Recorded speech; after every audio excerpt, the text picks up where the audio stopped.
Good day guys and welcome to another episode of EV Channel Philippines. With me, RM. I'm Mark. I'm Sedi. Justin Buzz Hype here. At sa episode niya, susubukan natin ang VinFast Limo Green. Alright. Okay, let's go. So, meron lang tayong correction. So, red yung gamit natin ngayon. Kasi limo green. Okay. By the way, Sir RM, no, meron ka rin palang EV. So, mini EV yung gamit mo yan. At saka yung isa mo na PHEV naman. PHEV naman. Actually, yung maganda talaga kasi pagka full EV, no, tahimik talaga siya. So, kitang-kita naman natin yun kahit medyo madilim yung screen, no. Kitang-kita natin na tahimik talaga siya dahil nga EV kasi wala tayong engine na umaandar. Tapos yung efficiency din, maganda talaga pag EV kasi mas mura talaga ang kuryente kesa sa gasolina. So, yun yung advantage niya. So, experience mo yan. Oo naman, na-experience ko talaga kasi yun yung maliit na EV namin. Parang nawalan ako ng kotse. Hindi yung nawalan ng kotse nawalan ako ng gasto sa kotse. As in kasi mga 1 to 2 pesos per kilometer lang. So napakatipid talaga niya. Hindi mo iindahin yung gasolina kay traffic. Yes, so as in kung bibiyahe ka ng 30 kilometers, so 60 pesos lang. Oo, mga ganun. Oo. Di ba? Sobrang tipid. Oo. So yun yung advantage nito kagaya nitong Limo Green. Oo. So makakatipid ka talaga kasi kung gagawin mo tong daily driver mo, makakasakay yung pito, pero tipid na tipid ka pa rin sa gastos yung running costs mo. Oo. Dahil talaga makakasakay sa ito. Oh, Lipa. Family pa talaga sir. Oo nga. 7-seater, di ba? Oo. Anong range nito? Sa 450 km for in-one full charge. 450. Malayo yun Pang layo-layo. So, just to give you an idea sa mga nanonood, no? Yung isang EV ko, ang range niya 170 kilometers lang.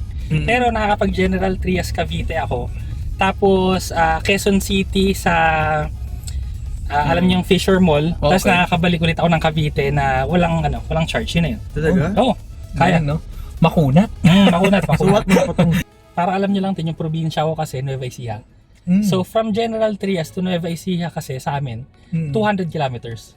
So kaya nitong magbalikan ng Cavite, Nueva Ecija, Cavite. May sobra pa. sakay pa yung buong pamilya. Sakay mo pa yung buong pamilya. Tapos So, matipid pa. Na kung minsan, iba pa rin yung driving habit natin. syempre. Depende kung mabigat yung paa mo. Oo, ano. Pag syempre, mabigat yung syempre. paa mo, ay baka hindi umabot yung, Tama. hindi mo abutan talaga yung 450. Tama. So, yun, nagbabari kasi yung range kung paano yung driving habit ng Tama. driver. Oo. O kung minsan sa bigat din, Mhm. at kung minsan yung traffic, di ba? Oo. Siyempre, may aircon ka eh. Oo. Siyempre, kumukuha ng energy sa battery natin yun. So, basta yung importante, yung driving habits mo, kung gusto mong makalayo, eco ka. Eco yung paa mo. So, dapat easy ka lang sa paa mo.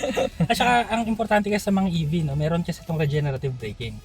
So, wag mo masyadong gagamitin yung preno mo, mas maganda yung regenerative braking. Pero, para magawa mo 'yon, kailangan talaga medyo nakikita mo yung mangyayari sa kalsada. So, kumbaga, kunwari nakita mo stoplight doon. Stoplight. So, bibitawan mo na para instead na gumamit ka ng preno, regenerative braking yung gagamit para yung range mo mas masasave mo. Oo. Tsaka nagro-roll pa, 'di ba? Oo. Oo. Yung momentum di mo pinapatay, Oo. 'di ba? So, yan, kita mo 'di ba nakagas ako ngayon, tapos binibitawan ko. Bumabagal tayo. So, yun na yung regenerative braking. Yes. Lalo na kapag mga downhill, no? Tama, oo. Huwag mo na aapakan. So pagdating sa mga downhill, sir, di ba na-experience mo na 'yan? Actually, na-experience ko na rin. Ang napapansin natin pag EV yung gamit natin, kung 50% kang bumaba, minsan mapapansin mo nag 60% ka na. Oh. Kumbaga nagcha-charge ka pa lalo na pag pababa. So, ganun talaga kasi pag pababa ka, nagagamit mo nga yung regenerative braking. So, kami, yung sa Tagaytay, Talisay. So, yun, pagka ang gamit ko yung PHEV, mga 10% yung nadadagdag. Ay, 10%, 10 kilometers yung nadadagdag. So, ibig sabihin, bumababa ka na, gumagamit ka ng aircon, gumagamit ka ng lahat ng kuryente ng sasakyan mo, pero nadadagdagan pa rin yung range mo. Galing, no? Oo. Sa gas ba? Ganun. Ay, hindi. Pagdating naman dito sa ginagamit natin, itong VinFast Limo Green na kulay red. Ayan, ikaw ang nagda-drive eh. Anong experience mo ngayon? Napakatahimik ng cabin, no? Yung steering, okay lang. Kumbaga kung daily drives, pwede na. Pero kumbaga, hindi naman talaga kasi ito made for spirited driving. So, Spiritual driving. Spiritual driving lang, no? Gawin nun, ah. So, okay lang naman. Yung throttle response, igas natin ng konti. Malakas. Oo nga, no? Malakas yung hatak nito. Tapos yung braking, yun nga, dahil nga may regenerative braking, so hindi mo kailangan gamitin yung preno mo. No? Saka dito sa likod maluwag ah. Oo. Maganda ang legroom dito sa likod. Oh. So, although maliit lang tayo, cute, pero... Guwapo naman. Gwapo naman. Pero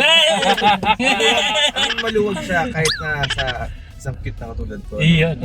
Maluwag siya. Kaya yung iabante pa yung paa. Oo. Sir Justin, how about sa interior? Ano masasabi mo? Ako unang pagsakay ko kanina nakita ko yung fabric. Gusto ko yung fabric.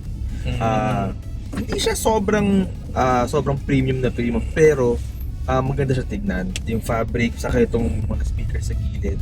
Natutuwa ako. Maganda. Actually, para sa akin, okay nga din yung sinabi ni Justin. Kasi yung fabric, hindi siya umiinit na kagaya ng, ng leather. So, kung functional talaga, yung gagamitin mo pang araw-araw, okay yan. Kasi yung pag leather, pag sakay mo. Diba? Diba? May Sizzling eggs. Ganun pala yun. Pero dapat lang kasi pagka ganun, no, para hindi ka mainitan sa loob, maglagay ka ng Ceramax Nano Ceramic. Yun! Yun talaga yun eh. Ayun. Kasi pagka hindi papasok yung init ng araw. Kaya yun, tandaan nyo lang, no, hanapin nyo na lang yung Facebook page Ceramax Philippines. Oh, yun. Pasok. Oh, yun. Okay na. Tayo na. Tatanong na natin yung presyo. Oo. Magkano naman to, sir? Bali, sir, may dalawa pong variant po with battery and without battery subscription. Kapag without battery po, it's worth 1,399,000. And then pag with battery naman po, subscription, bali 1,099,000. May 7-seater na tayo. 7 yes, sir. Diba? So, pang buong pamilya na. Kasama na si Lola at si Lolo. Ano to? MPV to, sir? No? Yes, sir. Pero yung itsura niya, ito nung una ko nakita, gusto ko yung bagong design ng VinFast. Same pa rin yung may V-shape na sa grill sa harap. Pero mas naging modernized yung V-shape grill niya. And ako for me, yung ganda tingnan. Ako naman para sa price, ang laki nito ang haba malapad, malaki. Para sa presyo niya. Plus EV pa. Oo. Full EV Yung iba kasi kinukumpara sa PHEV. Diba? Pero again, siguro pwede kayong magkumpara kung parehas na VEV or parehas na PHEV. Iba't iba Ay, mas mura si ganyan. PHEV yun Mas malaki yung battery nito. Yung battery capacity nito versus sa mga PHEV. Ay, ride niya mukhang okay. Oo. Hindi matalbog dito sa likod. Ay, hindi. Oo. At saka hindi pa tayo puno, apat tayo. So sa akin, no, siguro wala akong masabi kasi talagang okay naman siya, yung steering, drive, okay siya. Ang masabi ko na lang, no, para mas ma-feel nyo rin yung sasakyan, punta na lang kayo sa pinakamalapit na VinFast stage. Oh, yeah. Test drive kayo para maramdaman nyo rin. Nasali lang tayo dito. Ako po si Trusted Bazite sa TikTok, IG, YouTube, Facebook. Ang kilabot ng YouTube. Oh yeah! Last talagang dating ito ni Justin Smile! Yeah! At ako naman si Doc RM ng Riding in Tandem. Follow na lang kayo Meron kami sa Facebook, YouTube, Instagram, TikTok.